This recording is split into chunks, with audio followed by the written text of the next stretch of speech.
Iran, and it's really important. When we talk about Iran, I'm talking about the radical Shia clerics and not the people. The people of Iran are people of an ancient civilization, an ancient culture with tremendous pride and advances.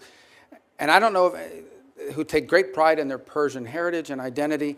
And I don't know of any nation on earth in which there is a bigger difference between the people and those who govern them than what exists in Iran. And that's a fact that needs to be made repeatedly. In no way is the clerics who run that country representative of the people of that country and of its history and of contributions it's made to humanity. And it's a point I wish we would continue to make.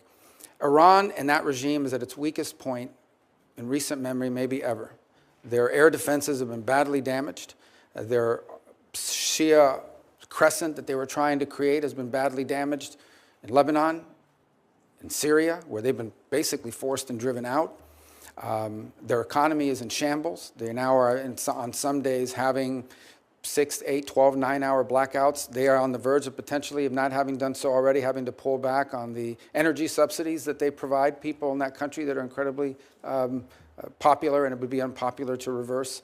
So they're in a lot of trouble. And now what we need to be wise about is the following. I imagine that within that regime, and I'm just saying this because of common sense, there are two schools of thought. There's one group that's saying, now is the time where we need to find ourselves an off-ramp. Not going to turn into really nice guys, but we're really in trouble here. We need to find an off-ramp and buy ourselves some time. And then there's another group that's probably saying, now is the time to prove that we are a nuclear power or a nuclear-capable power enriched from 60 to 90 and press go. And that's how we're going to buy ourselves immunity from foreign action. And this is a tenuous moment in that regard, but it's one we need to acknowledge. My view of it is that we should be open to any arrangement that allows us to have safety and stability in the region, but one in which we're clear-eyed. Any concessions we make to the Iranian regime, we should anticipate that they will use, as they have used in the past, to build their weapons systems and to try to restart their sponsorship of Hezbollah and other related entities around the region, because they seek to become the dominant regional power. That's their stated goal, and it's been clear by the actions that they've taken. I think it is interesting that in a year in which, I think by October of this year, the Europeans and the E3 countries of the UK, France, and Germany have to confront whether they're going to do the snapback provisions or not, because Iran is clearly in violation of the agreement that we're no longer a part of. And in fact, IAEA inspectors have not even been in the country since 2021, if I'm correct.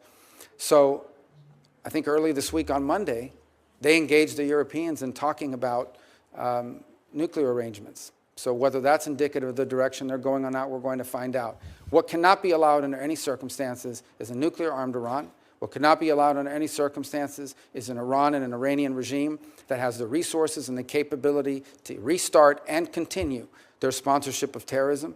And what cannot be allowed under any circumstances is an Iran with the military capability of threatening and destabilizing its neighbors and potentially reaching the homeland as well, both kinetically and directly, and also through their surrogate groups who have long planned contingencies for attacks. And let us not forget that this is a group, these are individuals that have spent the last 5 years actively and openly plotting the assassination of the president-elect and of multiple members of previous administrations. Think about this for a moment. When is the last time you heard that a foreign government is actively, openly, and admittedly seeking to assassinate the former Secretary of State, the former and soon-to-be once again President of the United States, and others? And that people have been arrested for plotting that.